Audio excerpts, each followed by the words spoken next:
Vous écoutez le Libre Journal des Historiens dirigé par Philippe Conrad, assisté de Nicole, diffusé en direct sur Radio Courtoisie mercredi 18 septembre 2019 de midi à 13h30 et réalisé par Benoît.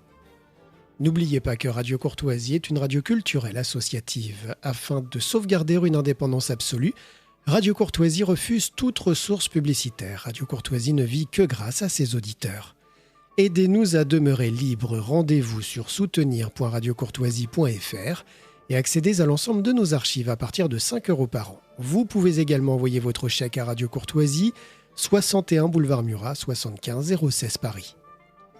Vous pouvez intervenir au cours de cette émission par téléphone au 01 46 51 00 85 ou par courrier électronique à courtoisie@radiocourtoisie.fr.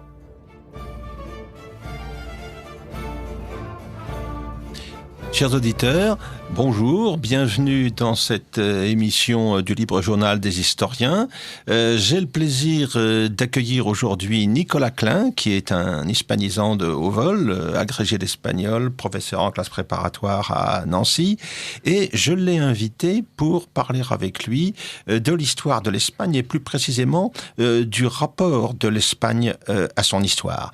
Car de même que nous avons chez nous à faire face à des entreprises de déconstruction méthodique de ce que d'aucuns appellent le roman national, eh bien, l'histoire en Espagne est devenue aussi un enjeu idéologique, politique, car le regard que portent les Espagnols sur leur passé est tout à fait différent selon les interlocuteurs auxquels l'on s'adresse.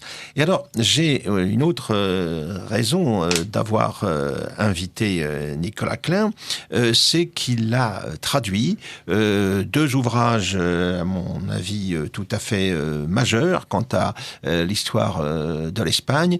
Il s'agit du livre de Serafín Fanjul, Le mythe d'Al-Andalus, et du livre de Rafael Sánchez Saús, Les chrétiens d'Al-Andalus, publiés respectivement aux éditions de l'Artilleur et aux éditions du Rocher. Alors, c'est voilà deux livres et deux auteurs qui m'intéresse particulièrement parce que je me suis beaucoup intéressé à l'histoire de l'Espagne médiévale, notamment à tout l'épisode de la Reconquista, dont certains vont même jusqu'à contester aujourd'hui l'existence, mais on conteste bien chez nous l'existence de la bataille de Poitiers, alors pourquoi pas, tout est possible, hein, même le pire. Et nous organisons, avec l'association pour l'histoire que j'anime, le 6 octobre, un colloque consacré au mythe d'Al-Andalus, plus précisément Al-Andalus du mythe à l'histoire, et nous aurons ce jour-là justement les spécialistes en question, Serafín Fanjul et Rafael Sánchez Saús, mais également aussi Dario Fernandez Morera, qui est un professeur qui travaille lui aux États-Unis et qui a publié récemment un autre ouvrage dans le même esprit intitulé Musulmans, juifs et chrétiens en Al-Andalus. C'est une question tout à fait essentielle. Ce colloque aura lieu, donc je l'ai dit, le dimanche 6 octobre de 14h à 18h et il se tiendra 6 rue Albert de Lapparent dans les locaux de l'ASIEM. En plus de ces spécialistes espagnols de la question, nous aurons aussi le plaisir d'accueillir Dominique et Marie-Thérèse Urvois, qui sont deux spécialistes français en matière d'islamologie particulièrement réputés. Dominique Urvois, c'est lui qui est le meilleur connaisseur en France de l'œuvre d'Averroès.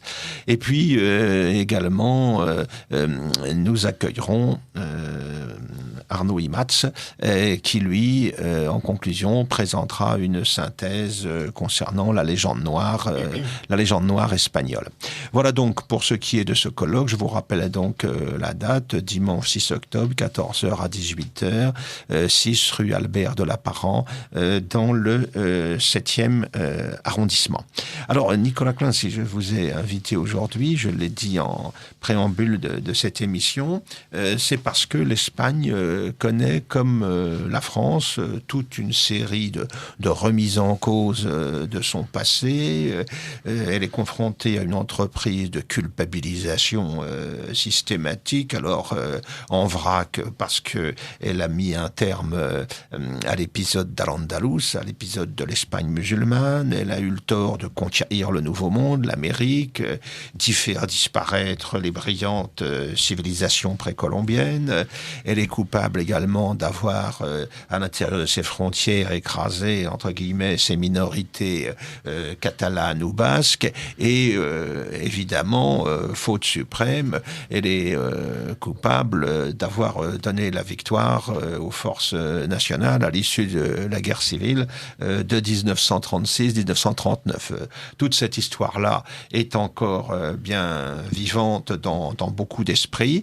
Il y a toujours aujourd'hui, d'une certaine manière, deux Espagnes, comme on a pu le constater à partir du 19e siècle. Et il m'a paru intéressant de faire un point de cette question avec un spécialiste, parce que il se trouve que vous suivez de manière très attentive ce qui se passe en Espagne aujourd'hui, et notamment toutes les questions qui fâchent, en quelque sorte. Je pense notamment à vos études et à tout ce que vous avez écrit concernant la question catalane. Alors, nous allons avoir l'occasion d'évoquer ainsi tous ces problèmes. Il y en a un, on va commencer par les choses les plus récentes, d'une certaine manière. Il y en a un qui retient toutes les attentions aujourd'hui, c'est le fameux projet d'exhumation des restes du général Franco, qui se trouve, comme chacun sait, dans le mausolée du Valle de los Caídos, à une trentaine de kilomètres de Madrid, à côté de l'Escorial. C'est une gigantesque structure qui a été construite en hommage aux morts de la guerre civile, aux morts des deux camps, il faut le préciser dans l'esprit, et c'est là que sont inhumés donc le général Franco depuis 1975 et José Antonio Primo de Rivera, le fondateur de la Phalange, qui a été fusillé, comme chacun sait, par les Rouges à Alicante en 1936, dont les restes ont été ramenés après 1939 à l'Escorial et ensuite déposés dans ce mausolée du Valle de los Caídos quand il a été terminé. Alors d'abord une première question, parce que c'est un petit peu un feuilleton interminable. Où en sommes-nous en Espagne aujourd'hui concernant cette question de l'exhumation des restes du Caudillo? Parce que la gauche triomphante avait annoncé qu'on allait voir ce qu'on allait voir à ce sujet-là. La famille du défunt a opposé un certain nombre d'actions sur le plan juridique. Ensuite, la situation politique a évolué. Que faut-il penser aujourd'hui de la situation concernant cette affaire ? Alors effectivement, c'est une très bonne question dans le sens où je pense qu'en Espagne tout le monde s'y perd. Pedro Sánchez. Alors que dire en France ? Oui, voilà, c'est bien encore pire. Pedro Sánchez, donc le président du gouvernement socialiste actuellement en exercice, qui n'a pas pu être reconduit au pouvoir suite aux dernières élections, avait annoncé au moment où il est arrivé au palais de la Moncloa, donc en juin 2018, qu'effectivement une de ses premières actions consisterait à transférer le cercueil de Francisco Franco dans un cimetière civil. Du choix de la famille Franco, des descendants de Francisco Franco.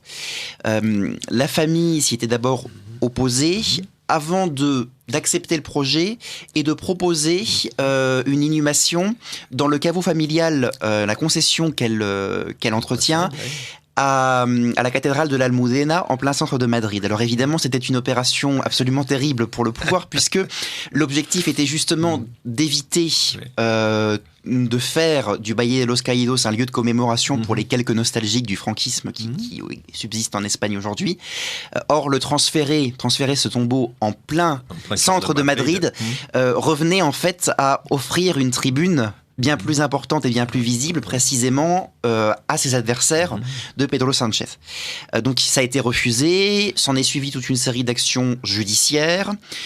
Aujourd'hui, il y a encore des décisions de justice qui doivent être portées à la connaissance du public sur le lieu d'inhumation, le nouveau lieu d'inhumation de Franco. Il était question aux dernières nouvelles de l'inhumer aux côtés de son épouse Carmen Polo au cimetière du Pardo, à Madrid. Mais pour le moment, une décision de justice doit encore être rendue dans le sens où la famille Franco, effectivement, a poussé jusqu'au bout les possibilités juridiques qu'elle avait pour s'opposer aux décisions du gouvernement en la matière. Oui, sachant aussi que l'autorité religieuse du monastère qui se trouve à côté du Los Caídos a son mot à dire aussi dans cette histoire. Oui. Et que le Vatican est resté prudemment en retrait, je crois. Tout à fait, oui. Alors il me semble que c'est une communauté d'Augustins qui vit et qui entretient le Valle de los Caídos, puisqu'il ne faut pas oublier que c'est avant tout une basilique avec une communauté monastique. Une basilique d'ailleurs dans laquelle on officie toujours des messes et dans lesquelles, par exemple, ça peut paraître un peu surprenant, mais des gens peuvent tout à fait demander à se marier. Donc c'est un lieu qui est toujours vivant d'un point de vue religieux. Alors effectivement, ils ont leur mot à dire. C'est bien pour ça qu'il y a aussi eu des recours en justice. C'est parce qu'il y a des désaccords, non seulement avec la famille et descendants de Franco, mais aussi avec la communauté monastique qui vit sur place. Et effectivement, le Vatican s'est bien gardé de toute intervention à ce sujet. Il est évidemment gêné aux entournures, ce qu'on peut comprendre. Et il faut savoir aussi que ces dernières années, avec l'accession au siège de Saint-Pierre du pape François, les relations entre l'Église catholique espagnole et le Vatican se sont quelque peu dégradées. L'Église catholique espagnole n'en fait plus vraiment mystère aujourd'hui. Le pape François n'en fait pas trop mystère non plus, il le dit à mots couverts, mais ça n'est pas trop caché. Donc ça peut également, je pense, jouer dans cette problématique-là. Parce que je crois qu'il existe un concordat entre l'Espagne et le Vatican qui fait que le pouvoir politique en Espagne n'a pas possibilité d'intervenir dans la gestion des lieux de culte. Est-ce que vous me confirmez ça ? Oui, alors effectivement, la gestion des lieux de culte est laissée à l'Église catholique espagnole. Là, on est sur des problématiques en fait un peu hybrides, en fait, à la fois religieuses et politiques, et c'est bien pour ça qu'il y a des contestations des deux côtés et une volonté des deux côtés d'avoir recours à la justice et d'espérer que la justice donne raison aux uns ou aux autres. D'accord. Alors il y a une question que l'on peut se poser également concernant cette affaire, parce que on n'en a pas parlé du tout, ou du moins je n'en ai pas eu l'écho, mais personne ne parle du tombeau de José Antonio Primo de Rivera, le fondateur de la Phalange, qui est inhumé aussi au Valle de los Caídos.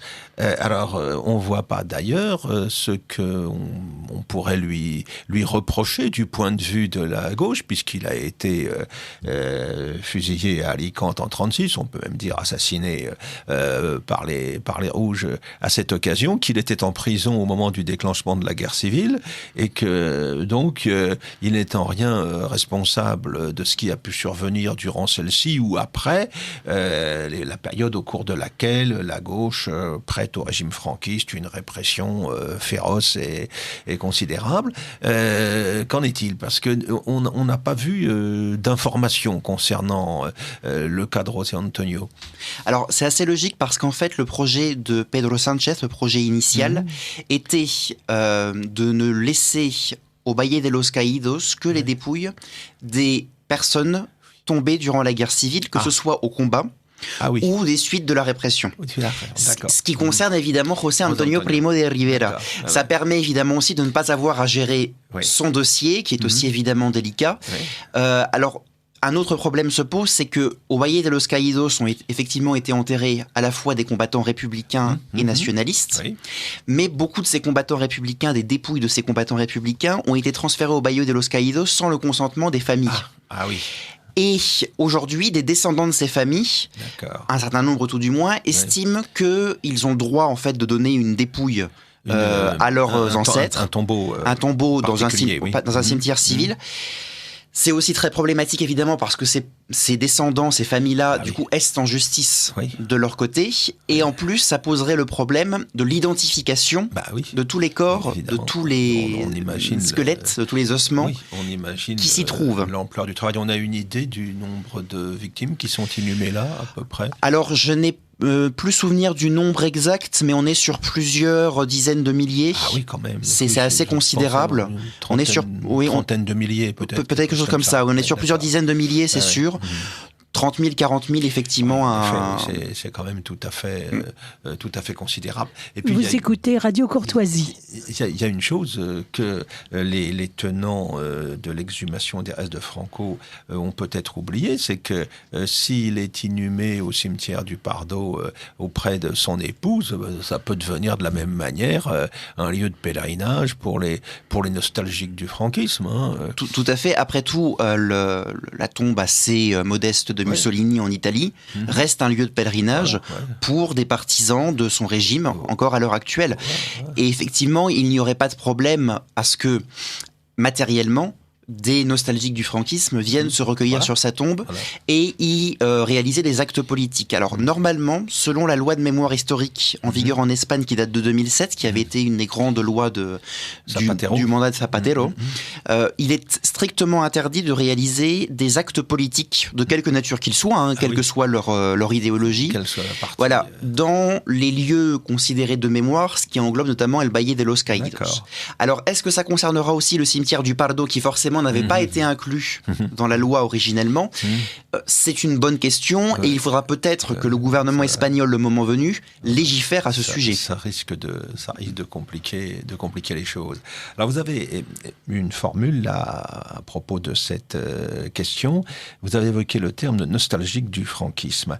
Qu'est-ce que cela peut représenter aujourd'hui en Espagne? Franco est mort en 1975, donc bientôt un demi-siècle, dans quelques années. La guerre civile, évidemment, les survivants, on va les compter bientôt, comme on a compté ceux de la guerre de 14 il y a quelques années. Qu'est-ce que peut représenter cet enjeu-là? Quelles qu'aient été les opinions ou les activités des ancêtres des jeunes d'aujourd'hui en Espagne? Est-ce qu'il y a encore un enjeu, une bataille de mémoire autour de la personnalité de Franco? Est-ce que c'est quelque chose de bien réel ou alors il y a une simple instrumentalisation militante par la gauche qui, faute d'avoir ses propres idées et faute de pouvoir séduire, agite régulièrement justement les caricatures nécessaires pour mobiliser ses troupes? Alors, je vous répondrai les deux, mon capitaine. C'est-à-dire que les enjeux existent, et je vais y revenir, mais il y a bien aussi évidemment une instrumentalisation de la part d'un certain nombre de secteurs politiques évidemment marqués à gauche, c'est logique, de la même façon qu'un certain nombre de secteurs politiques de droite vont instrumentaliser la peur, par exemple, de l'extrême gauche en Espagne. Après tout, c'est le jeu politique traditionnel, rien de très surprenant, on peut le déplorer, mais c'est très classique dans la plupart des pays. C'est instrumentalisé parce que Pedro Sánchez et le Parti socialiste ont absolument besoin de marqueurs de gauche. Le Parti socialiste a connu une crise de faire la justice sociale annoncée, le lendemain qui chante, on agite comme ça quelques épouvantails susceptibles de mobiliser les partisans. Mais est-ce que ça marche ou est-ce que ça va marcher encore longtemps, ce genre de choses? Alors, est-ce que ça va marcher encore longtemps? C'est bien sûr difficile à dire. Ça fonctionne auprès d'une partie de la population espagnole, d'une partie de l'électorat de gauche. Est-ce que tout l'électorat de gauche espagnol est dupe de ce jeu-là? Je ne le pense pas. Et précisément, le Parti socialiste ouvrier espagnol traverse depuis une quinzaine d'années, comme tous les partis sociodémocrates en Europe, une crise idéologique. Précisément, on lui reproche, et à mon avis à juste titre, de ne plus être réellement à gauche et de ne plus se battre pour les idéaux qui avaient pu être les siens à l'origine. Et donc, précisément, ils ont besoin, au Parti socialiste ouvrier espagnol, d'un symbole fort. Ils ont besoin de munitions. Voilà, d'un symbole fort, puisqu'on ne peut plus rien ou qu'on ne veut plus rien faire réellement sur l'économique et le social, on va effectivement utiliser des enjeux qui sont réels, mais les instrumentaliser à des fins purement partisanes et parlementaires. Et alors, sur le plan quand même de l'évolution de l'historiographie, à l'époque du régime franquiste, évidemment, il y avait une hagiographie du caudillo, on exaltait la croisade qui avait permis de vaincre les Rouges, Franco était sentinelle de l'Occident, et j'en passe. Et ensuite, quand on a pu avoir accès à une histoire, à une historiographie libéré un petit peu de l'empreinte idéologique du franquisme. Les choses ont été un petit peu surprenantes, comme l'avait montré très bien Arnaud Imatz dans l'ouvrage publié chez Economica consacré à la guerre d'Espagne, la guerre d'Espagne revisitée, avec une préface de Pierre Chaunu. Quand les chercheurs s'y sont mis, les choses se sont pas passées forcément comme l'espéraient les gens de gauche farouchement antifranquistes. On a pu rétablir les choses, rétablir les faits d'une manière beaucoup plus impartiale, beaucoup plus équilibrée. Et même au-delà, on a vu récemment des ouvrages à succès en Espagne. Je pense à Pio Moa, par exemple, qui venait pourtant tout à fait de l'extrême gauche à l'origine, et qui a proposé une relecture de la guerre d'Espagne qui était quand même totalement explosive par rapport aux idées reçues imposées jusqu'alors. Est-ce que ça, on le ressent quand même dans l'évolution des idées, dans l'évolution des représentations vis-à-vis de la période de la guerre civile? Est-ce que en Espagne, on voit bien les échos de tout cela? J'ai l'habitude je crois qu'on peut comparer un Pio Moa, par exemple, à un Éric Zemmour chez nous, qui nous refait l'histoire de France à sa manière pour justement redéfinir une identité française, relire certains épisodes sensibles de notre histoire. Est-ce qu'en Espagne, l'écho que peut rencontrer l'œuvre d'un Pio Moa, ça a une influence aujourd'hui et une importance réelle? Alors, l'œuvre de Pio Moa a été largement commentée dans les milieux académiques, en grande partie aussi dans les milieux médiatiques, parce qu'évidemment, ces œuvres font l'effet régulièrement d'une bombe, étant donné les positions qu'il prend et les idées qu'il défend. Alors, Pio Moa vient effectivement, originellement, c'était un maoïste, durant la guerre civile. Il vient des Grapos, qui était un groupe radical. Tout à fait. Alors, comme beaucoup de maoïstes, on l'a vu évoluer ensuite vers la droite. On en connaît certains. Voilà, il a évolué très très à droite. Je pense qu'il y a à boire et à manger chez Pio Moa. Il y a probablement des choses intéressantes, de véritables recherches historiographiques, qui d'ailleurs ont été défendues par des historiens étrangers, notamment anglo-saxons, qui eux-mêmes ne sont pas soupçonnés d'une quelconque sympathie. Le travail de Payne, notamment, qui a proposé une synthèse, je dirais pas définitive, rien n'est jamais définitif en histoire, mais qui apporte quand même un regard complètement nouveau sur la séquence de la guerre civile. Tout à fait. Puis, alors à côté de ça, il y a aussi chez Pio Moa une volonté de réhabilitation de la figure de Franco et du franquisme qui, je pense, malheureusement, tourne souvent à la volonté de la géographie. Donc il y a un peu des deux. Je pense qu'il faut le regarder avec une lecture critique.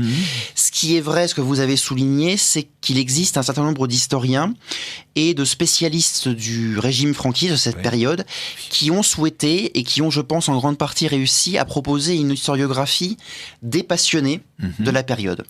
En essayant de resituer l'ensemble des éléments dans leur contexte, sans cacher évidemment les horreurs qui ont été commises par les républicains, mais aussi par les nationalistes durant la guerre civile, par le régime franquiste. Mais sans cacher ces éléments-là, ils ont aussi voulu donner un autre éclairage sur le personnage de Francisco Franco lui-même, et notamment montrer également quel a pu être l'apport des gouvernements franquistes, peut-être pas de Franco directement, mais des gouvernements franquistes particulièrement à partir des années 60 dans le domaine social et économique. Du décollage espagnol. Ce qu'on a appelé le desarrollismo. Je renvoie d'ailleurs à ce sujet à l'un de nos meilleurs connaisseur français de l'Espagne, le regretté Bartolomé Benassar, disparu. Qui a fait une biographie. Il y a peu, qui a fait une biographie de Franco, tout à fait honnête et dépassionnée et impartiale. Biographie qui est parue, je crois, chez Talandier, autant que je me souvienne. Oui, elle est sans doute parue chez Talandier, effectivement. Je crois que c'est chez Talandier. Peut-être aussi rééditée ou éditée à l'origine, je ne sais plus, par Armand Collin. Ah, peut-être, oui. Mais d'ailleurs, cette biographie est très intéressante, ne serait-ce que dans son organisation interne, parce que Benassar propose d'abord une biographie à proprement parler de Franco, et ensuite il essaye, dans une deuxième partie bien isolée, de comprendre quelles sont les clés du personnage et du régime. Alors, à la fois d'un point de vue très personnel, parfois presque psychanalytique, si j'ose dire, mais aussi d'un point de vue politique et idéologique, donc en resituant tout ça dans le contexte de l'histoire espagnole, parfois de l'histoire longue. Donc je pense que c'est extrêmement intéressant et salutaire. Et une histoire longue que maîtrisait parfaitement Bartolomé Benassar. Je suis heureux d'avoir l'occasion ici, à cette antenne, de rendre hommage à cet immense historien de l'Espagne qui a fait énormément pour faire découvrir cette histoire justement de ce côté des Pyrénées où on peut le rappeler, l'histoire de l'Espagne est restée pendant très longtemps un trou noir, une inconnue. Les Français constituent un peuple attaché à son histoire, connaissant bien son histoire, c'est un trait national, mais ignorant dans une large mesure l'histoire des pays voisins. Et en ce qui concerne l'Espagne, ça a été le trou noir pendant très longtemps. Est-ce que vous pouvez nous rappeler le nom de cet historien Bartolomé Benassar. Je renvoie à sa grosse synthèse dans la collection bouquins chez Robert Laffont, en histoire de l'Espagne. Histoire des Espagnols, même. Il y a une multitude d'ouvrages majeurs. Sa thèse sur Valladolid au siècle d'or, les travaux qu'il a consacrés notamment à l'Inquisition espagnole, etc. C'était un modèle d'historien par son souci de la précision, de la rigueur en matière de recherche, d'investigation, et puis par l'esprit d'impartialité qui l'animait. Alors, donc nous avons évoqué donc le cas Franco, qui est déjà très lourd en matière d'histoire espagnole, mais d'autres questions se posent et peuvent tout à fait nous interpeller aujourd'hui. Il y a une volonté aujourd'hui clairement de relecture de l'histoire espagnole, de relecture critique, correspondant aussi à une volonté de déconstruction de ce qui est représenté, le terme est également présent chez nous, comme un roman national, fruit en fait d'une idéologie, d'un imaginaire national catholique, finalement tout à fait récent, construit pour justifier une construction politique donnée. Alors tout ça dans une perspective aussi de culpabilisation, puisqu'il y a plusieurs grands thèmes sur lesquels se sont arrêtés les déconstructeurs en question. Il y a bien sûr le thème de la Reconquista, il y a le thème d'Al-Andalus, de l'Espagne musulmane, il y a la question de la conquête du Nouveau Monde américain, de l'Empire espagnol. Je signale d'ailleurs les débats à l'heure actuelle autour d'un ouvrage qui est paru en Espagne il y a quelque temps, qui s'appelle Imperophobia, qui est le fait d'une historienne qui nous propose une synthèse tout à fait remarquable, justement, pour analyser les ressorts de la légende noire espagnole qui a été mise en place. Et puis, alors évidemment, il y a toute l'histoire contemporaine, l'histoire des deux Espagnes, celle qui a suivi l'époque de l'occupation napoléonienne, où on a vu s'opposer une Espagne catholique, traditionnelle, conservatrice, qui s'est exprimée politiquement, notamment à travers la tradition carliste, et puis une Espagne qui se voulait progressiste, ouverte sur les Lumières, soucieuse d'installer l'Espagne dans le même peloton que la France ou l'Angleterre sur le plan de la modernité. Et cette guerre des deux Espagnes qui s'est traduite par 3 guerres civiles au XIXe siècle, une instabilité politique chronique, des retards importants sur le plan économique et social, et bien finalement l'aboutissement de tout cela, ça a été la tragédie de la guerre civile de 1939. Alors aujourd'hui, il y a une claire volonté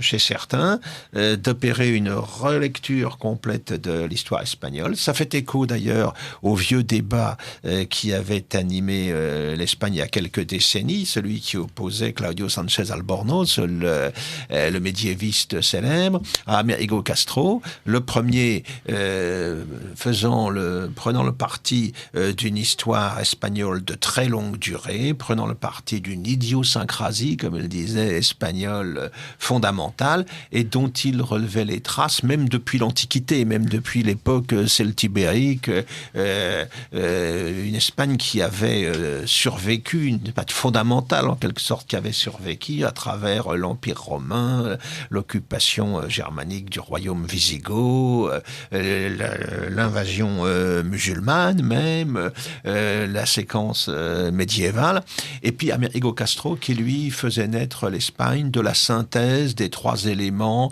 chrétiens, musulmans et juifs. Donc il y a un débat sur l'identité de l'Espagne qui est déjà ancien et puis qui a évolué, mais qui fait l'objet aujourd'hui d'une véritable bataille idéologique sur les questions que nous avons évoquées. Alors, l'une des questions les plus sensibles, évidemment, c'est la question d'Al-Andalus.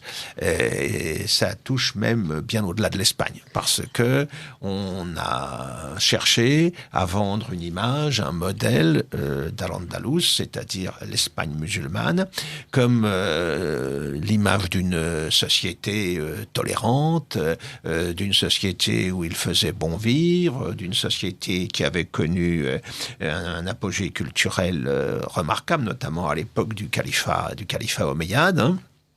C'est pas seulement le fait de l'Espagne, puisque je me souviens, il y a une vingtaine d'années, on nous expliquait de la même manière que Sarajevo avait été une formidable capitale multiculturelle à l'époque de la domination ottomane, et que c'est la reconquête serbe orthodoxe qui avait entraîné tous les malheurs que l'on sait. Alors sur cette question d'Al-Andalus, les choses vont quand même très loin, puisqu'aujourd'hui les partisans les plus fanatiques de la réhabilitation d'Al-Andalus, s'il était besoin de la réhabiliter, veulent même rendre la cathédrale de Cordoue au culte musulman. On réclame, ou certains réclament cette rétrocession, accompagnée sans doute de pénitence, à la communauté musulmane. Quel est l'écho réel en Espagne de ce débat? Parce que c'est assez difficile à percevoir et à évaluer ici chez nous. Comment les gens voient-ils cela, cette question, ce débat? Je voulais d'abord rappeler à nos auditeurs qu'ils écoutent Radio Courtoisie, le libre journal des historiens dirigé par Philippe Conrad, assisté de Nicole, et nous recevons avec bonheur Nicolas Klein, qui est agrégé d'espagnol, professeur d'histoire à Nancy, à propos de... Professeur d'espagnol. J'ai dit autre chose. Elle a dit professeur d'histoire. Professeur d'espagnol, pardon. Et nous parlons aujourd'hui de l'Espagne et des rapports des Espagnols à leur histoire. Tout à fait. Alors, vous avez dit beaucoup de choses très intéressantes. Je veux juste faire un petit préalable avant de répondre à votre question. Au risque peut-être de surprendre certains de vos auditeurs, je ne suis pas défavorable du tout aux relectures critiques de l'histoire. De toute façon, toutes les historiographies sont le fruit d'une idéologie. Oui. Absolument toutes. Oui, tout à fait. Et je ne suis pas non plus défavorable, alors ça dépend ce qu'on met derrière ce mot, mais je ne suis pas défavorable à des formes de déconstruction, dans le sens où pour moi, déconstruire, ça signifie analyser pièce par pièce les présupposés et les ressorts d'un certain nombre de discours. Ce qui ne veut pas dire ensuite les rejeter nécessairement, mais ça veut dire les analyser. Et je pense, je suis même tout à fait certain, que c'est un travail salutaire pour tous les pays, ce qui ne veut pas dire ensuite qu'il faille tout rejeter, parce que de toute façon, toutes les nations sont des constructions en partie artificielles. Oui, bien sûr. Ce sont des constructions humaines, donc forcément artificielles. Des constructions récentes, d'ailleurs, dans la longue durée. C'est un phénomène c'est le 19e siècle qui va mettre tout cela en forme. Les nations sont antérieures, bien sûr, mais le discours sur la nation... Le discours idéologique sur la nation, c'est le 19e siècle. Tout à fait. Et de ce point de vue-là, juste une toute petite incise, je tiens à préciser que toute construction nationale étant artificielle, c'est aussi le cas du discours national catalan ou basque. Voilà, on y reviendra peut-être. On y reviendra certainement, oui. Alors, sur la question de, par exemple, la mosquée cathédrale de Cordoue, effectivement, ça fait partie de ces excès, alors de la repentance, même si je ne suis pas extrêmement amateur du terme, ou en tout cas d'une volonté de revenir sur un certain nombre d'éléments en pensant faire justice à des communautés passées qui auraient été victimes, réelles ou supposées, parfois réelles, de quelque chose d'exaction, de massacre, de spoliation. C'est une absurdité concernant la mosquée cathédrale de Cordoue, tout simplement parce que, certes, la cathédrale actuelle a été bâtie sur le site de la mosquée, la grande mosquée de Cordoue, à l'époque où Cordoue était la capitale du califat omeyyade. Mais la mosquée omeyyade elle-même a été construite sur l'église Saint-Vincent, qui préexistait à la mosquée, laquelle église a été construite sur un temple, je crois temple de Jupiter, qui avait été construit par les Romains. On pense que c'est le premier site religieux à cet endroit-là. Alors ma question est simple, que fait-on? Est-ce qu'on rend la mosquée cathédrale de Cordoue au culte de Jupiter? Parce que quitte à restituer une réalité historique, autant le faire réellement et jusqu'au bout. Bien entendu que les chrétiens ont utilisé la cathédrale construite sur la mosquée comme symbole de leur victoire, de la même façon que les musulmans avaient construit la mosquée après avoir rasé l'église Saint-Vincent comme symbole de leur pouvoir et de la nouvelle civilisation qui s'était imposée sur ces lieux-là. Mais si on veut sortir de ce cycle-là, précisément, il va falloir arrêter d'essayer de donner la raison aux uns ou aux autres et laisser l'histoire comme elle est. Bien sûr que, évidemment, il y a eu une mosquée. D'ailleurs, on en voit toujours une grande portion aujourd'hui. Magnifique mosquée d'ailleurs, ce qui prouve qu'évidemment, par beaucoup d'aspects... Qui a été très largement conservée. Et les quelques transformations intervenues, elles ont valu aux architectes les critiques de Charles Quint. Tout à fait. Au XVIe siècle. Critique que je trouve un peu injuste, pour être tout à fait honnête, parce que les transformations chrétiennes se sont assez bien intégrées à l'ensemble et ne l'ont pas défiguré, en toute honnêteté. Mais je pense précisément qu'on peut tout à fait reconnaître que c'était une mosquée, que c'est une magnifique mosquée d'un point de vue architectural, que ça prouve qu'il y avait effectivement un grand savoir-faire architectural et artistique dans le califat omeyyade de Cordoue, tout en reconnaissant aussi que ça n'a aucun sens, absolument aucun sens, aujourd'hui de vouloir la retransformer en mosquée. D'autant que les églises se vident, et je ne suis pas persuadé qu'il y aurait véritablement à Cordoue, dans son agglomération, une population suffisamment importante pour participer tous les vendredis à un culte musulman. Voilà, si on peut être tout à fait honnête. Ça choquerait peut-être l'opinion espagnole. C'est sûr catholique, alors évidemment, certains secteurs, comme toujours, ils sont favorables. C'est une option défendue par certains secteurs, mais je pense que peu de gens le comprendraient, au-delà même des secteurs les plus conservateurs d'ailleurs. Je pense que peu de gens comprendraient l'utilité qu'on a tout à coup à retransformer et resacraliser vers l'islam ce lieu de culte. D'autant que c'est devenu aujourd'hui davantage un lieu de visite culturelle qu'un lieu de culte. Il n'est plus très connoté justement d'un point de vue religieux. Et on peut signaler au passage, là, quittons un instant l'Espagne, que la grande mosquée des Omeyyades de Damas s'est installée, elle aussi, sur un sanctuaire chrétien consacré à Saint-Jean. Tout à fait. De toute façon, toutes ces régions, on n'y pense pas suffisamment, mais beaucoup des régions musulmanes aujourd'hui étaient des régions chrétiennes, et ça n'est pas pour autant, me semble-t-il, une raison pour réclamer qu'on détruise la grande mosquée de Damas pour en refaire un sanctuaire chrétien. Dans le sens inverse, ce serait tout aussi absurde. Bien sûr, voilà.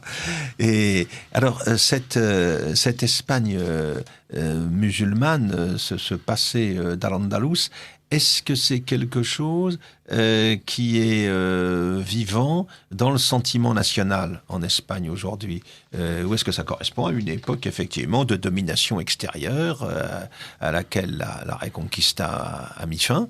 Est-ce que les Espagnols d'aujourd'hui ressentent les choses ainsi? Alors, je pense pour une majeure partie des Espagnols, c'est une histoire extrêmement lointaine, très lointaine, qui n'a plus vraiment d'incidence sur l'époque actuelle. Alors, ils peuvent être par ailleurs très intéressés, très admiratifs d'un certain nombre de bâtiments d'origine musulmane, qui existe toujours dans l'Espagne actuelle. Alors bien sûr, on a la mosquée cathédrale de Cordoue, on a la Giralda, qui est le clocher de la cathédrale de Séville, qui était un ancien minaret. On a le palais de l'Aljaferia à Saragosse, qui est considéré généralement comme le monument musulman d'importance le plus au nord qu'on ait conservé en Espagne. Ça, mais je pense que pour eux, c'est une époque extrêmement lointaine, qui ne doit être ni abhorrée ni adorée, simplement considérée comme un épisode de l'histoire espagnole. Une fois qu'on a dit ça, il faut aussi reconnaître qu'il existe des secteurs minoritaires mais réels en Espagne de l'opinion, qu'elle soit populaire, académique, médiatique ou politique, qui considèrent aussi que c'est un passé, alors, soit à rejeter, c'est une toute petite minorité pour le coup, elle est représentée en partie par la formation politique Vox, soit à révérer comme un âge d'or pour l'Espagne, un âge d'or auquel il aurait été mis fin par la barbarie des chrétiens venus du Nord. Ce secteur est aussi minoritaire, mais plus important que celui dont je viens de parler, qui est dans un rejet frontal du passé musulman. Voilà. C'est ça, et de l'islam d'aujourd'hui. Voilà. Oui, parce qu'évidemment, on fait la jonction entre les deux. Par conséquent, du passé. Alors, on constate cependant en Espagne l'instauration sur ce sujet d'un historiquement correct. On peut le vérifier avec la vision de Saint-Jacques. Saint-Jacques, le saint national de l'Espagne, et dont les figurations sous la forme du Santiago Matamoros, du Saint-Jacques tueur de mort, le chevalier qui descend du ciel à la bataille de Clavijo pour donner la victoire aux chrétiens. Aujourd'hui, c'est quelque chose qui est tout à fait occulté. Il est tout à fait étonnant à Saint-Jacques de Compostelle de voir une statue cavalière de Saint-Jacques avec devant un immense massif de fleurs pour qu'on ne voit pas justement les victimes du saint en question, qui a incarné l'Espagne pendant très longtemps, puisque c'est en invoquant Saint-Jacques que les conquistadors s'attaquaient aux troupes de l'Inca, puisque c'est en invoquant Saint-Jacques que les résistants à l'occupation napoléonienne se sont mobilisés. Alors ça, c'est quand même quelque chose de tout à fait étonnant, même s'il y a encore des endroits, je pense à la cathédrale de Burgos, où on trouve ce type de figuration. Il y a une prudence en ce domaine qui est tout à fait étonnante et tout à fait surprenante. Alors je trouve qu'effectivement, le mythe de Santiago Matamoros, de Saint-Jacques, traduit bien le propos que j'avais sur le contenu de la relecture critique de l'histoire. Bien évidemment, mais a-t-on été dupe un jour ? Personne ne pense sérieusement aujourd'hui qu'effectivement Saint-Jacques est descendu du ciel à la bataille de Clavijo. Alors j'ai une mémoire atroce des dates et des chiffres, mais si je ne me trompe pas, c'était vers 842. Mais la date précise serait à revérifier. Je suis extrêmement mauvais pour les chiffres. Personne, je pense, ne le croit sincèrement aujourd'hui. Et est-ce qu'une majorité d'Espagnols l'a vraiment pensé un jour ? C'est une question qu'on peut légitimement poser. Donc, que l'on explique que la figure de Saint-Jacques descendant du ciel à la bataille de Clavijo soit un mythe, et quelle a été la fonction et l'utilisation de ce mythe, me paraît tout à fait naturel et sain. Évidemment. Qu'ensuite on cherche à cacher l'existence de ce mythe parce qu'elle pourrait gêner, et on peut comprendre, je veux dire, les motivations qui poussent à cette option, à cette thèse. Nuire au vivre ensemble. Voilà. Non, mais je peux tout à fait comprendre qu'effectivement, on pense sincèrement que ça pourrait être désagréable ou agressif vis-à-vis de certaines personnes. Mais l'histoire n'est pas faite pour nous plaire, ni à la droite, ni à la gauche, ni au centre, ni à personne. Elle a été ce qu'elle a été. Voilà. On essaye le plus possible de s'en rapprocher de façon objective. C'est tout à fait impossible, mais en tout cas, on essaye le plus possible de le faire. Et je ne vois pas de raison de cacher l'existence et les représentations artistiques de Saint-Jacques. Voilà, même dans sa version tueur de mort, comme l'indique l'épithète en espagnol.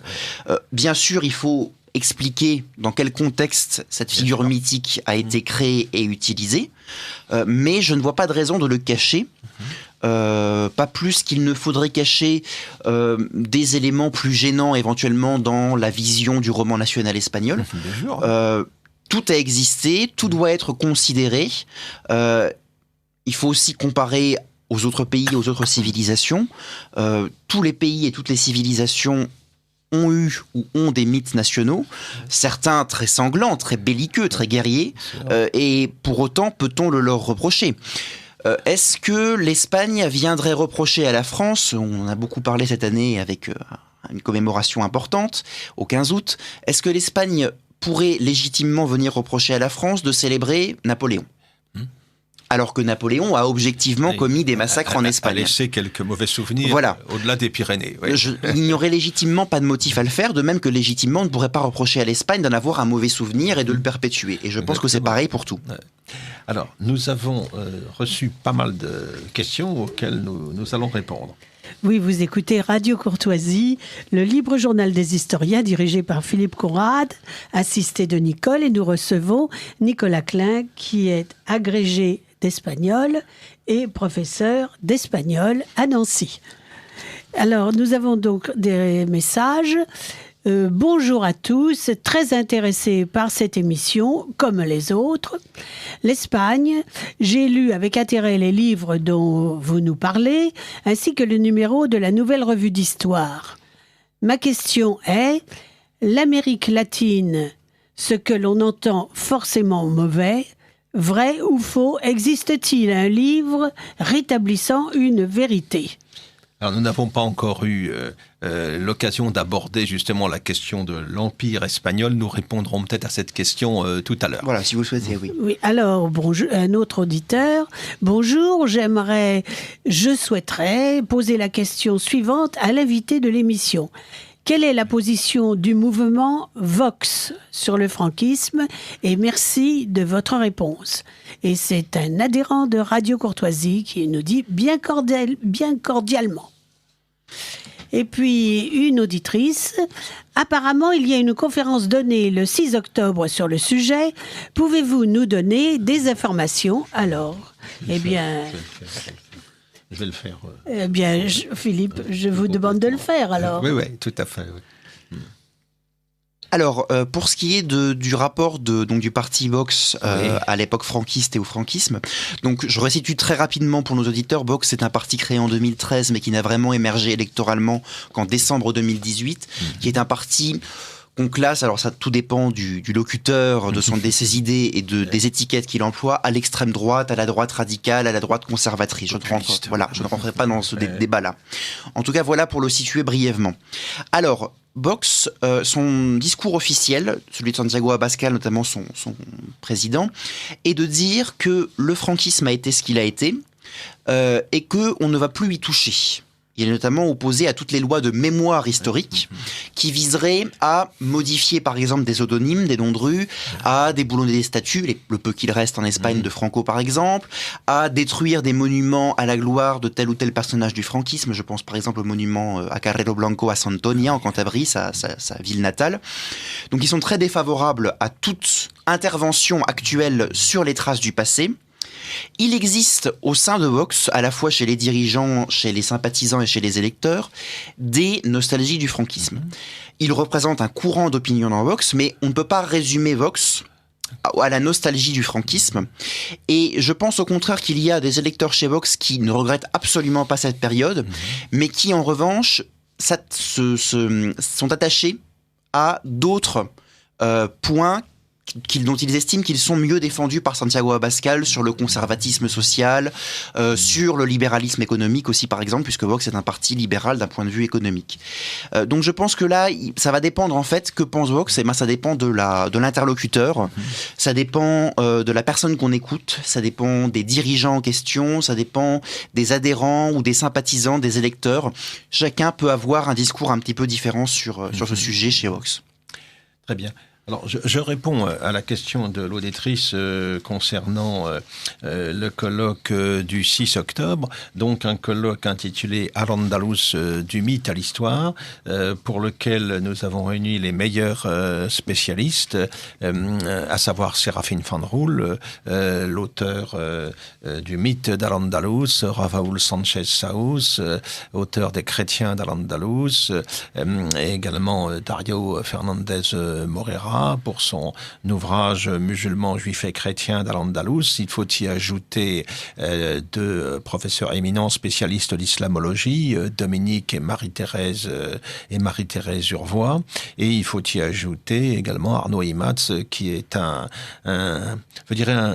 activiste de la promotion de l'histoire de l'Espagne de ce côté-ci des Pyrénées. Il y a déjà un certain nombre d'années, c'est lui qui avait été à l'origine aux éditions Economica de l'ouvrage La guerre d'Espagne revisitée, dont nous avons parlé tout à l'heure. Il a réalisé des travaux tout à fait innovants concernant cette période de la guerre civile et l'histoire contemporaine du 1er 20e siècle espagnol, en gros.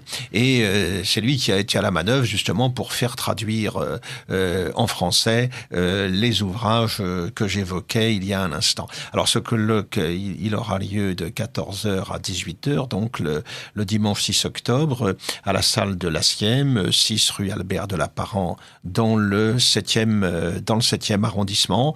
Et il sera l'occasion d'une mise au point nécessaire, à mon sens, sur cette question d'Al-Andalus, puisque nous en avons souvent ici en France une approche tout à fait partiale, tout à fait idéologique, visant à exalter un modèle de société largement imaginaire, marqué par la tolérance, et puis également à culpabiliser ceux qui ont mis fin à cette société, c'est-à-dire les gens qui ont été les acteurs de la Reconquista que l'Espagne a connue du 8e jusqu'au 15e siècle, jusqu'à l'expulsion définitive de la présence musulmane à l'époque des rois catholiques. Donc je vous invite à nous rejoindre donc le 6 octobre pour ce travail de mise au point qui me paraît bien nécessaire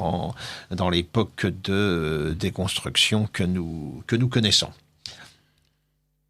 Alors, vous aviez d'autres questions ? Non, j'ai tout lu. Ah non, on a tout lu. Alors, nous allons en venir maintenant, et ça va permettre de répondre à une de nos auditrices, à la question de l'Empire espagnol, de la conquête espagnole. Car on le sait, l'Espagne, à partir de la découverte réalisée par Christophe Colomb en 1492, va construire en Amérique, au Nouveau Monde, et on peut ajouter en Asie les Philippines, mais essentiellement en Amérique, depuis les grands espaces du sud-ouest américain actuel jusqu'au Cap Horn, un immense empire qui ne comptera pas le Brésil revenant aux Portugais, et un immense empire qui va être le lieu de la genèse d'une véritable civilisation ibéro-américaine qui dure encore aujourd'hui.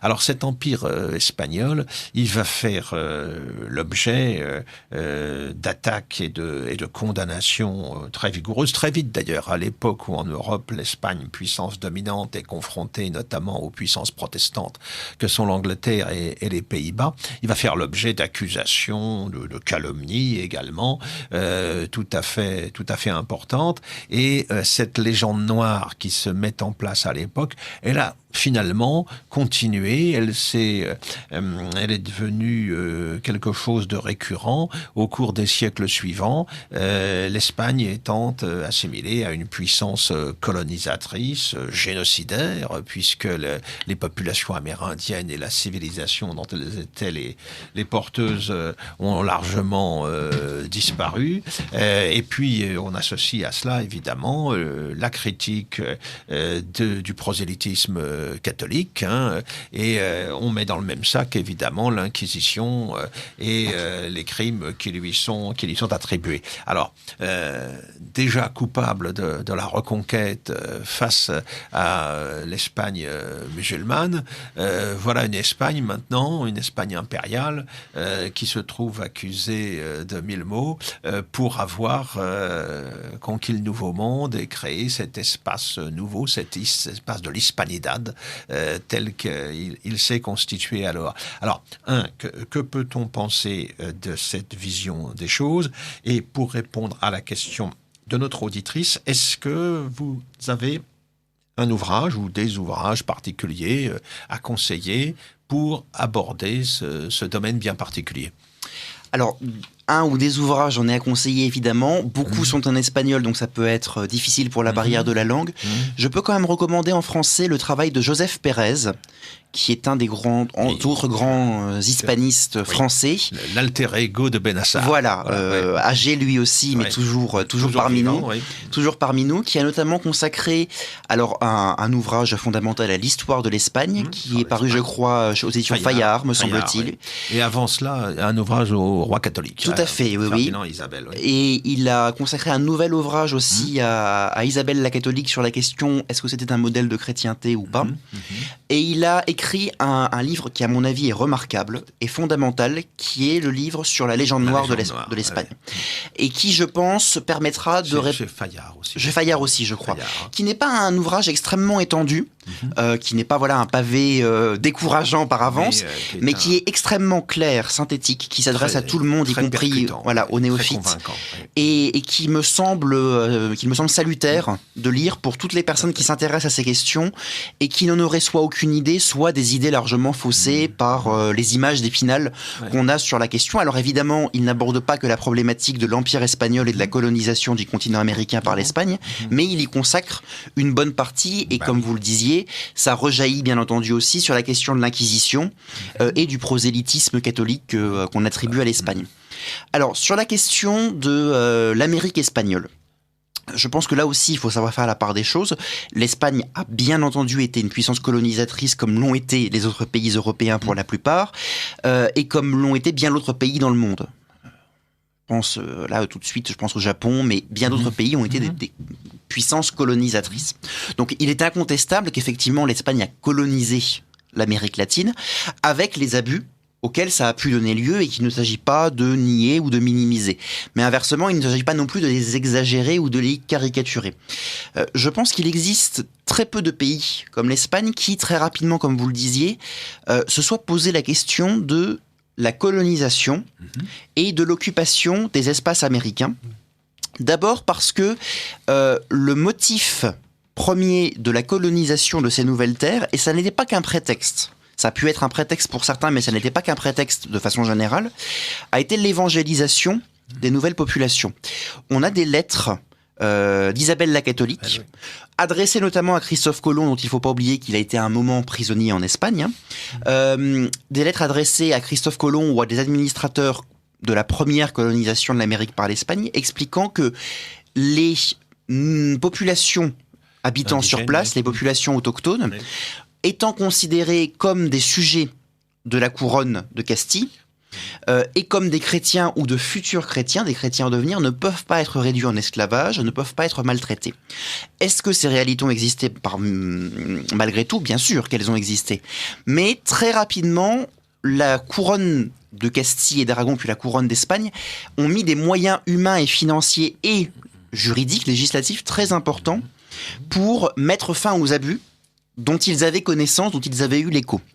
Bien entendu, la loi est faite pour être violée, comme chacun sait, et les communications à l'époque étaient ce qu'elles étaient, donc il était extrêmement compliqué de faire régner l'ordre de la couronne partout. Donc dire qu'il n'y a rien eu et que tous les conquistadors et tous les administrateurs coloniaux espagnols ont été des anges, c'est évidemment faux. Mais l'inverse, parler d'une horde de barbares envoyés par une couronne qui n'avait soif que d'or et de métaux précieux et d'autres ressources, c'est aussi une caricature à laquelle il faut mettre fin, qu'il faut briser. Je pense avec autant d'ardeur que celle qu'on a mise à briser le récit d'une Espagne qui venait apporter la civilisation et qui était angélique. Je pense que les deux sont aussi fausses et ridicules l'une que l'autre. La problématique en fait qui se pose aujourd'hui, elle est un peu double. Elle est à la fois interne à l'Espagne et externe à l'Espagne. Interne à l'Espagne parce que des secteurs, des pans de la population espagnole ont assimilé la légende noire de l'Espagne et font donc repentance vis-à-vis du rôle qu'elle aurait joué, entre autres, en Amérique. Et elle est aussi externe à l'Espagne parce que cette légende noire, contrairement à ce qu'on a pu entendre chez certains historiens et écrivains espagnols, n'est pas une invention des Espagnols eux-mêmes. Elle a bien été créée à l'étranger. Elle existe toujours en Europe et elle existe aussi chez un certain nombre de dirigeants ou dans des idéologies qui existent en Amérique latine. Alors, je pense notamment au mouvement indigéniste. Voilà. On peut penser par exemple au président bolivien Evo Morales qui est en poste depuis 2006, qui a un avis très critique dessus. On peut comprendre d'où vient cette opinion, mais elle est aussi faussée et caricaturale à des fins politiques. On la retrouve aussi chez des mouvements qui ne sont pas indigénistes et qui sont même très loin d'être indigénistes. Et je pense notamment au bolivarisme chaviste. On comprend, là aussi, on saisit très bien quel est le cheminement qui amène Hugo Chávez, ses partisans, puis Nicolás Maduro, son successeur à la présidence du Venezuela, à expliquer que le Venezuela subit et a subi au XXe siècle une forme de colonisation par les États-Unis, qui n'était que la continuation de la colonisation espagnole. On comprend bien le cheminement et on comprend les tenants et les aboutissants de l'idéologie. Ce qu'il faut dire quand même, c'est que d'abord, je trouve que le rapprochement entre la colonisation économico-militaire américaine et la colonisation espagnole me paraît risqué. Ce rapprochement, ce parallèle-là me paraît très risqué. Et aussi, ce qui est très intéressant, c'est que Simón Bolívar, qui est l'idole, et on comprend bien pourquoi aussi, l'idole d'Hugo Chávez, enfin qui était et qui est l'idole de Nicolás Maduro et de ses partisans, était ce qu'on appelle un criollo, c'est-à-dire un descendant d'Espagnols installé en Amérique latine, que c'était un grand propriétaire, il était issu d'une famille de l'oligarchie locale, qui exploitait les indigènes et les populations venues d'Afrique sans forcément beaucoup s'en repentir par ailleurs, ni l'avoir regretté par la suite, et qui était aussi un farouche opposant, et quand je dis ça, le mot est faible, qui était ouvertement xénophobe ou raciste vis-à-vis des Noirs et des indigènes. Et de toute façon, tous les grands próceres, tous les grands héros de l'indépendance latino-américaine, les grands libertadores, Bolívar, San Martín, Morelos, etc., étaient pour beaucoup, pas tous, mais étaient pour beaucoup de grands propriétaires terriens ou issus de la bourgeoisie d'origine espagnole installée en Amérique, et ne comptaient absolument pas intégrer les populations autochtones dans le jeu politique issu des indépendances. Bien au contraire. Et des populations autochtones qui souvent ont été favorables aux forces loyalistes. Tout à fait. Fidèles à l'Espagne. Tout à fait. Au moment des guerres d'indépendance du début du 19e siècle. Tout à fait, oui. Et d'ailleurs, il est significatif que ce soit des nations actuelles comme le Pérou ou dans certaines mesures la Bolivie, qui étaient les dernières nations du continent latino-américain à devenir indépendantes, alors que ce sont précisément les nations où la proportion d'indigènes est la plus forte. La plus forte, oui. Tout à fait.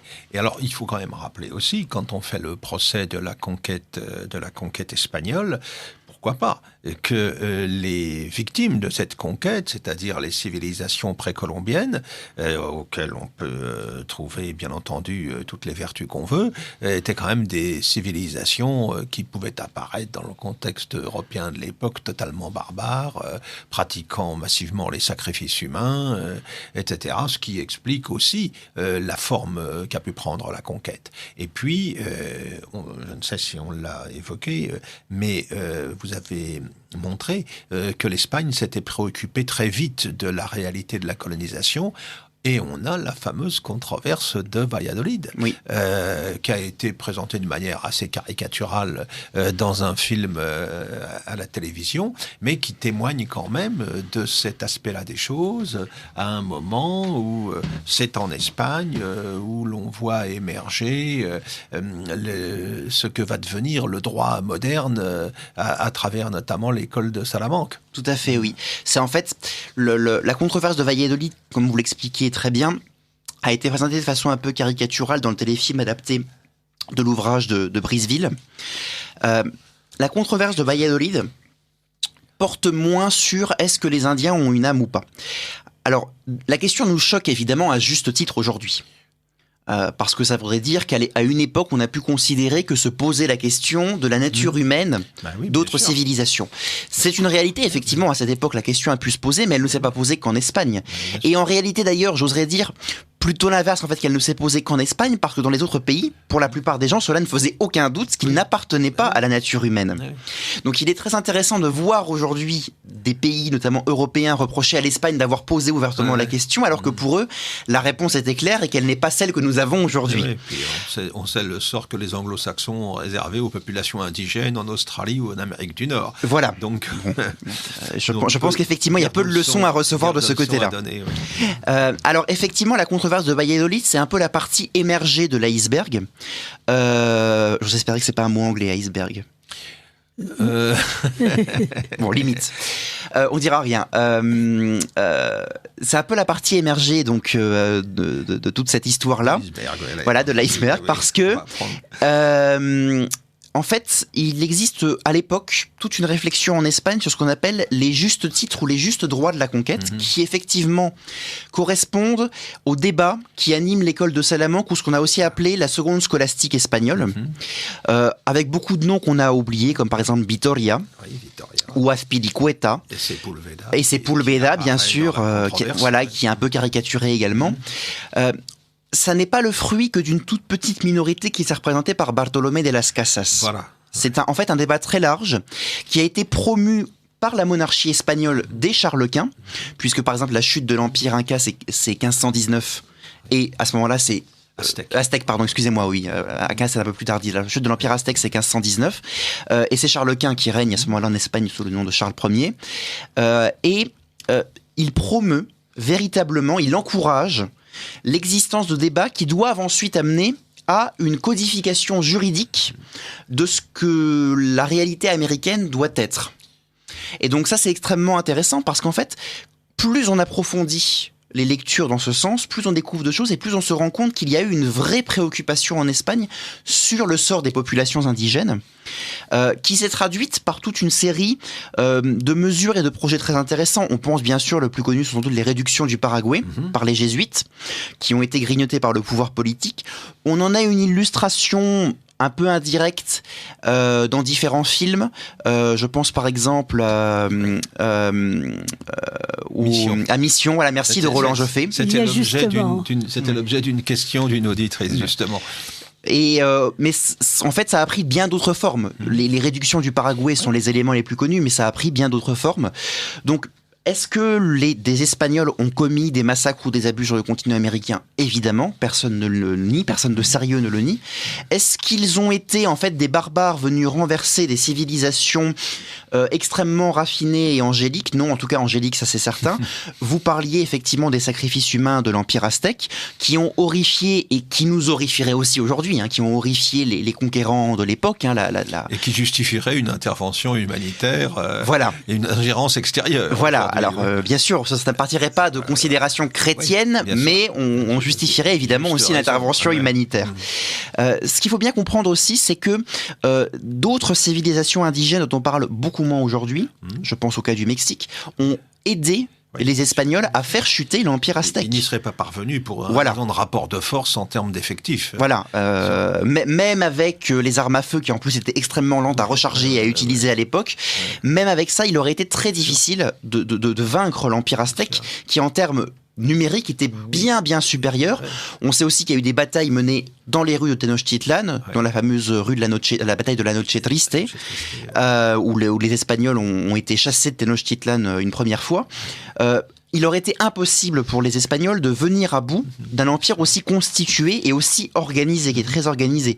Pourquoi ? Parce que ces civilisations qui vivaient inféodées à l'Empire aztèque ont vu dans l'arrivée des Espagnols le moyen idéal de se débarrasser de la domination aztèque, tout aussi violente et abusive. Violente. Pire que ce que sera la domination espagnole ultérieure pour eux. C'est toujours difficile à dire, mais peut-être, oui. Que les Aztèques venaient faire leur marché pour trouver du bétail pour les sacrifices humains. Dans le cadre de ce qu'on appelle la guerre fleurie, tout à fait, oui. Et ces populations-là ont été extrêmement heureuses d'accueillir les Espagnols, dont elles ne savaient pas grand-chose, mais qui, pour elles, représentaient une occasion inespérée de se libérer du joug aztèque. Donc là aussi, je pense qu'il faut que les choses soient un petit peu nuancées. Et je pense récemment, peut-être que vous avez suivi cette polémique, l'actuel président mexicain Miguel Ángel López Obrador a lancé une polémique au Mexique et en Espagne sur la question des excuses que l'Espagne devait au Mexique pour le massacre et la destruction de la civilisation aztèque. Alors évidemment, il y a déjà la problématique de la repentance et des excuses. En plus, il l'a demandé directement, il a bien dit à la couronne espagnole. Il a dit Philippe VI se doit s'excuser personnellement. Et puis il y a une autre question, c'est est-ce que le Mexique est seulement aztèque ? Non. Absolument pas. Et c'est une relecture, là aussi, idéologique de l'histoire mexicaine, oui. qui est très loin d'être uniquement aztèque. Il y avait beaucoup d'autres populations là où vivaient les Aztèques, plus au sud et plus au nord. Des civilisations antérieures, dont Bien les Mayas du Yucatan, Tout à fait. les Totonacs, etc. Et là, il est intéressant de voir que pour le président mexicain et en fait beaucoup de ses partisans, le Mexique se résumerait à l'histoire aztèque. Oui. Là aussi, il y a peut-être un travail du côté des Mexicains à faire. Voilà, exactement. Une construction à faire, là, oui. Oui, parce que les Aztèques ont été des conquérants. Tout à fait, venus d'Asie très probablement. Plus performants que les autres, à coups de massacres et par la force, ils ont fabriqué leur empire sur le dos de populations antérieures. Ce qui n'empêche pas qu'on puisse avoir une admiration pour ce qu'ils ont réussi à constituer, qui effectivement devait être, pour le peu de traces qu'on en a, formidable, exceptionnel. Mais ça n'empêche pas que, comme toute civilisation constituée, ils avaient aussi leurs défauts et leurs vices. Mais bien sûr. Vous écoutez Radio Courtoisie. Vous écoutez le libre journal des historiens, dirigé par Philippe Conrad, assisté de Nicole. Nous recevons Nicolas Klein, qui est agrégé d'espagnol et professeur d'histoire. Professeur. Non, agrégé d'espagnol et professeur d'espagnol à Et Nancy. professeur d'espagnol, je n'ai pas corrigé ma fiche. C'est pas grave. Oui. Alors, nous avons des messages. C'est un auditeur qui nous dit bonjour. En parlant de colonisation, il faut dire à l'honneur de l'Espagne qu'il n'y a pas eu parmi les pays colonisateurs européens quelque chose qui ressembla à la controverse de Valladolid. Voilà, c'est exactement ce que je disais. Effectivement, on est choqué et aujourd'hui, évidemment, et à bon droit du fait qu'on ait pu se poser la question de la nature humaine d'autres populations humaines. C'est péché par anachronisme de voilà. Mais dans le contexte de l'époque, avec la culture et la civilisation et l'idéologie de l'époque, la question se posait. Bien sûr. Alors, d'un auditeur, sous Napoléon, les Espagnols ne lui en ont pas vraiment voulu. Et le frère de Napoléon se trouve toujours dans la liste officielle des rois d'Espagne. Alors, les Espagnols en ont voulu à Napoléon, puis continuent encore à avoir un très mauvais souvenir de l'épisode. Voilà, alors pour ce qui est de Joseph Bonaparte, il a effectivement régné comme roi d'Espagne sous le nom de Joseph Ier. Il est bien entendu considéré dans l'histoire espagnole comme un roi d'Espagne. Ça ne veut pas dire pour autant qu'il ait une excellente considération. Un petit peu usurpateur. Voilà. Alors pour ce qui est de Joseph Bonaparte, ce serait peut-être à nuancer aujourd'hui. Il a eu une réputation abominable par le passé, Jojo la bouteille, Pépé Botella, voilà. Parce qu'on l'accusait de façon complètement fantaisiste d'être un peu un ivrogne. Oui. On l'avait surnommé aussi Pepe Plazuelas parce qu'il a fait construire des embryons de places à Madrid, parfois des places devenues très importantes aujourd'hui, comme la place Sainte-Anne ou la place d'Espagne. Aujourd'hui, sa figure est un petit peu reconsidérée. D'abord parce qu'on comprend très bien que Joseph Bonaparte ne voulait pas être roi d'Espagne. Il était à Naples. Voilà, et que Napoléon l'a arraché à Naples alors qu'il ne voulait absolument pas partir. Qu'il est arrivé dans un contexte extrêmement compliqué pour lui et il n'a jamais eu de pouvoir qu'à Madrid et dans ses alentours, en réalité. Et qu'il a fait du mieux qu'il pouvait. Puis il a tenté de réformer et d'introduire des nouveautés issues des Lumières, d'ailleurs, qui ont contribué à la modernisation du pays. Tout à fait. Alors, sur Napoléon lui-même, là, c'est tout à fait autre chose. Et je pense qu'effectivement, il est plus justifié pour les Espagnols d'en avoir une mauvaise opinion parce que Napoléon n'a jamais compris et n'a jamais voulu comprendre la réalité de l'Espagne et pourquoi il existait une opposition populaire à la présence française en Espagne. Il confondait les Castillans et les Napolitains. Voilà. Oui, et puis je pense aussi qu'effectivement, il avait une vision d'un certain nombre d'anciennes principautés ou républiques italiennes, même de ce qui avait pu se passer avec ce qu'il avait créé dans la Confédération du Rhin. Il ne comprenait absolument pas qu'en réalité, si Charles IV avait une forme d'impopularité, personne ne voulait d'un souverain français imposé par la force sur le trône, d'un souverain étranger. Imposé par la force, bien sûr. Qu'un certain nombre de personnes pouvaient être favorables à des réformes en Espagne tout en étant défavorables à l'imposition d'un souverain. Bon, certains Espagnols, certaines élites espagnoles ont collaboré, ont coopéré avec Joseph Bonaparte. Mais même la plupart des élites libérales éclairées de l'Espagne de l'époque qui étaient opposées, voilà, et se sont retrouvées à Cadiz, dans la ville de Cadiz assiégée, pour y rédiger la Constitution de 1812. Et Napoléon, n'ayant jamais compris ça, n'ayant jamais compris cette opposition et cette résistance, a employé le langage qu'il connaissait le mieux, c'est-à-dire la force, voilà, en commettant des massacres. En retour, il y a eu aussi des exactions de la part de la population espagnole, bien entendu, mais peut-on vraiment le reprocher à la population espagnole dans le sens où elle était occupée sur son territoire? Ce serait comme reprocher aux Vietnamiens d'avoir combattu les Américains. Aux résistants d'avoir combattu les Allemands. Tout à fait, voilà. Toutes choses étant égales par ailleurs, évidemment, mais elle était occupée, son territoire était occupé. Donc, sa vision, sa représentation est restée très mauvaise en Espagne. C'est un peu plus lointain aujourd'hui, mais on commémore toujours à Madrid le 2 et le 3 mai. Voilà, de 1808. Donc, ça me paraît logique qu'il y ait une mauvaise vision de Napoléon en Espagne. Alors, j'ai d'autres messages. Une auditrice. Bonjour madame, bonjour messieurs. Un grand merci pour cette émission qui remet de l'ordre dans l'histoire face à l'idéologie ambiante. Mais Franco n'a-t-il pas empêché la progression de l'Allemagne, entre parenthèses Hitler, en Afrique du Nord? Point d'interrogation. Alors ça, c'est une vieille polémique. Je voudrais terminer. Il n'y a pas de souci. On ne parle jamais du pacte d'Omar et de toutes les contraintes subies par les non-musulmans à cause de ce pacte. La liste est longue et discriminatoire à l'égard des non-musulmans et surtout des chrétiens. Merci 1000 fois pour cette émission. Beaucoup de regrets de ne plus avoir la nouvelle revue d'histoire et bien courtoisement d'une auditrice très très fidèle à Radio Courtoisie. Alors, pour ce qui est du pacte d'Omar, effectivement, c'est un des fondements essentiels en fait de la présence musulmane dans toutes les contrées qui ont été conquises au moment de l'expansion de l'islam. L'idée que les gens du livre, chrétiens et juifs, les pratiquants des religions, des grandes religions révélées, avaient un statut un peu différent de celui des païens, entre guillemets, puisque les païens étaient simplement massacrés ou réduits en esclavage. Les musulmans n'avaient pas le droit de réduire en esclavage ou de massacrer directement, tout du moins, chrétiens et juifs. En revanche, le pacte d'Omar, qui a été très largement appliqué en Espagne, et ça, Sanchez Saouche le montre, Fanroul aussi bien sûr, c'est que ces populations sont quand même soumises. Elles ont un statut de dhimmi, de soumis, qui leur laisse la vie sauve et le droit, à certaines conditions, de continuer à pratiquer leur culte, mais en échange d'une reconnaissance de la supériorité de l'autorité musulmane, qui se traduit dans toute une série d'éléments et d'ordres de la vie parfois très quotidienne, comme l'interdiction de monter à cheval, l'interdiction de faire sonner les cloches des églises pour appeler au culte, l'infériorité juridique des chrétiens et des juifs par rapport aux musulmans. Si un tribunal musulman avait deux témoignages, l'un d'un juif ou d'un chrétien et l'un d'un musulman, c'est toujours le témoignage du musulman qui prévalait. Par exemple, on pourrait multiplier les anecdotes et les exemples à l'envi. Je reviens sur Franco. Alors, dire que Franco a retardé volontairement l'avancée de l'Allemagne me paraît un peu hasardeux. En revanche, l'histoire a fait que l'Allemagne n'a pas obtenu à Hendaye les objectifs qu'elle s'était fixés. Elle n'y est pas parvenue. La rencontre d'Hendaye qui se fait en octobre 40, si ma mémoire est bonne, entre donc Franco, Hitler et leurs délégations respectives, vise pour Hitler à obtenir le soutien militaire officiel de l'Espagne pour créer un front du Sud, et notamment un front en Méditerranée contre les Britanniques, puisqu'à ce moment-là, la France s'est officiellement rendue, il y a eu un armistice.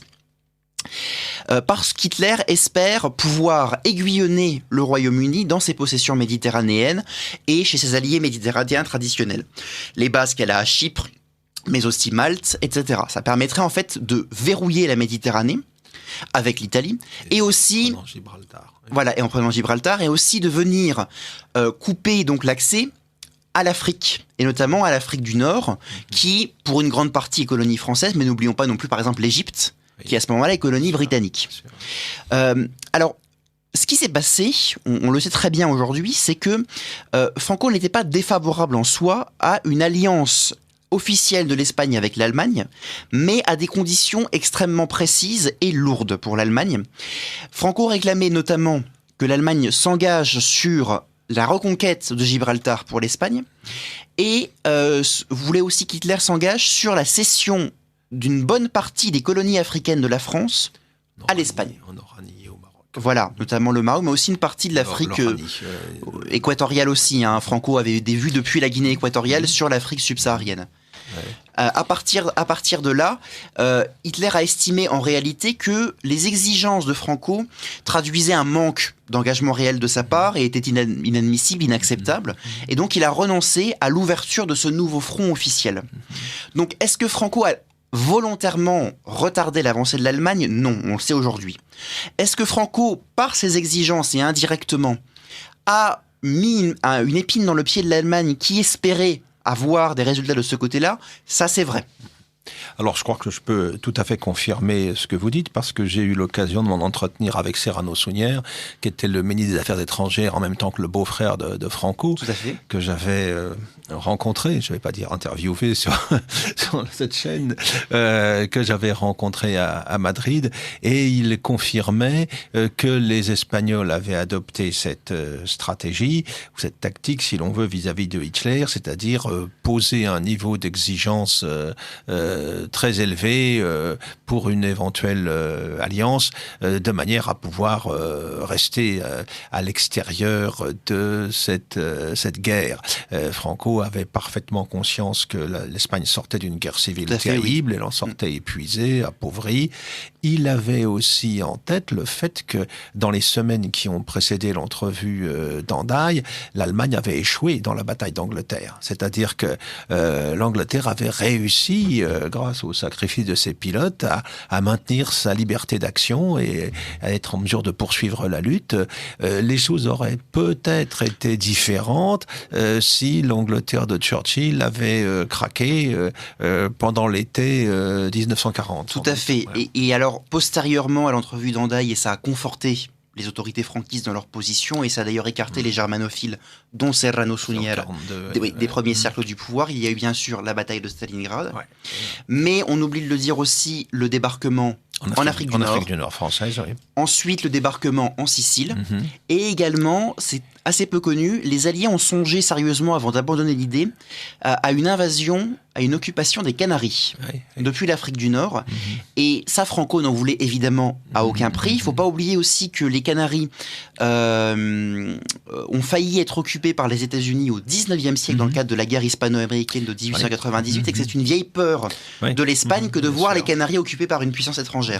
Donc tous ces éléments-là ont joué en défaveur de la thèse germanophile en Espagne. Et c'est à ce moment-là que Franco va rappeler la division à Soule, qui combattait sur le front de l'Est aux côtés des forces allemandes, constituées de volontaires franquistes.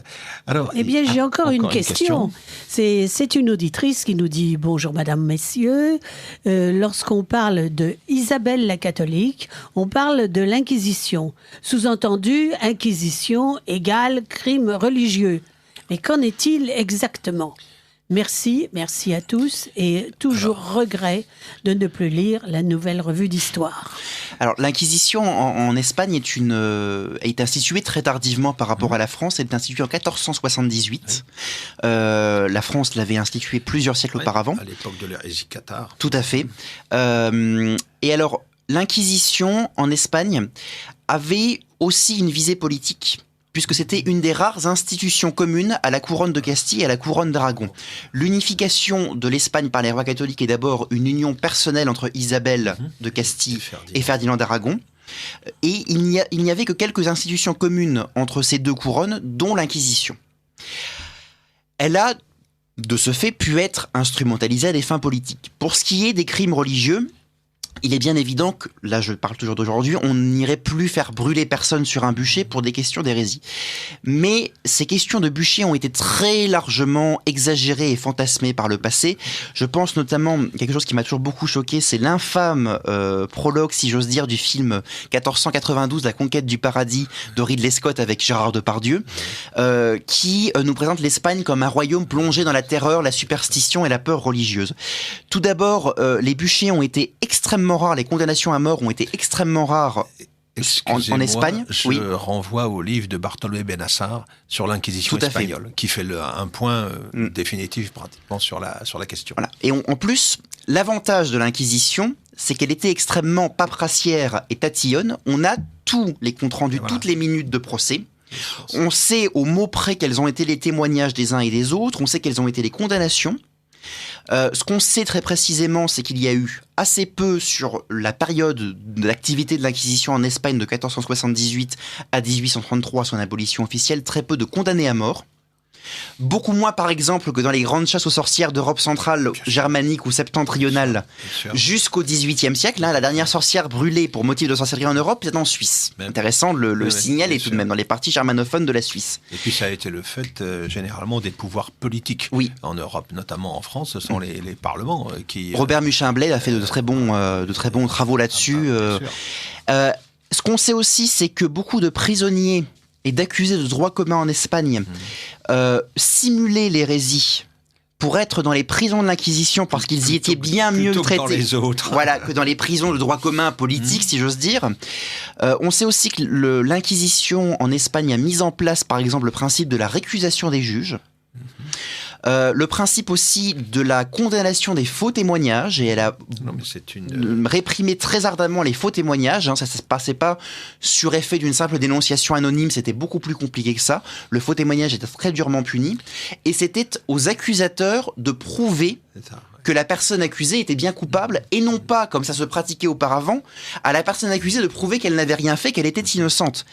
Et c'est pour ça que j'aime bien un petit peu surprendre mes élèves quand je leur dis ça. Je leur dis que notre justice actuelle est inquisitoriale, au sens où effectivement on suit des procédés qui tiennent de l'Inquisition en partie, bien sûr, dans le sens où les juges recherchent les preuves de culpabilité de l'accusé. Tout à fait. L'Inquisition a contribué à la modernisation, entre guillemets, de la justice en Europe. Alors bien sûr, ça n'avait rien à voir avec notre idéal de justice actuelle, et c'est logique, mais c'était un progrès considérable par rapport à ce qui existait en Espagne en particulier et en Europe en général à l'époque. Et je répète, donc la référence, c'est Bartholomew Benassar, l'Inquisition espagnole, paru chez Robert Laffont, je crois. Alors, il nous reste peu de temps. Je sais qu'il y a un sujet qui vous tient à cœur. C'est la question de l'autonomisme catalan. Il doit nous rester 3 minutes. Oui. Est-ce que vous pouvez en quelques mots nous faire un petit point de situation sur la question? Alors, d'abord très rapidement, clarifier les termes. Autonomisme, nationalisme, séparatisme, on a tendance à confondre un peu ces termes. Aujourd'hui, on est sur une question de séparatisme de la Catalogne et non plus d'autonomisme, puisqu'en fait, l'autonomie de toutes les régions constitutives de l'Espagne est acquise. Depuis 40 ans. Voilà, depuis 40 ans, depuis la Constitution de 78, elle n'a cessé de s'approfondir. Et la Catalogne, comme d'autres communautés autonomes espagnoles, a de très très larges prérogatives en matière culturelle, économique, politique, linguistique. Donc de ce point de vue-là, on ne peut pas dire que c'est une bataille pour l'autonomie ou la reconnaissance d'une particularité catalane, puisque tout cela a été reconnu depuis plus de 40 ans.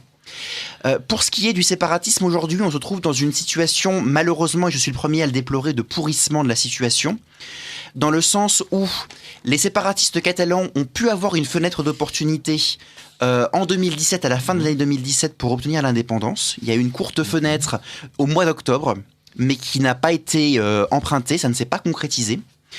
Et donc ils n'ont pas ou plus suffisamment de force et d'impact, que ce soit en Espagne ou au niveau international, pour obtenir ce qu'ils souhaitent, c'est-à-dire l'indépendance de la Catalogne.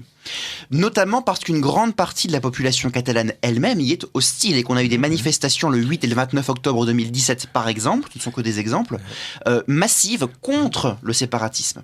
De l'autre côté, le gouvernement espagnol actuel et même le précédent ne semble pas véritablement désireux de mettre fin au séparatisme catalan, que ce soit par la loi ou par la politique. À partir de là, il semble compliqué, en fait, de résoudre ce problème qui, à mon avis, est un problème de long terme qui risque de poursuivre l'Espagne dans les décennies qui arrivent. Oui, alors... Merci pour la concision de votre propos. Nous arrivons à la fin de cette émission. Un dernier mot, donc, pour rappeler à nos auditeurs le colloque du 6 octobre à la salle de la Sième, 6 rue Albert de la Parent, dans le 7e arrondissement. Colloque portant sur Al-Andalus, du mythe à l'histoire, et avec les meilleurs spécialistes espagnols de la question, mais aussi des spécialistes français, en l'occurrence les professeurs Dominique et Marie-Thérèse Urvois. Alors c'est le 6 octobre de 14h à 18h et c'est à l'Azième, 6 rue Albert de la Parent, dans le 7e arrondissement.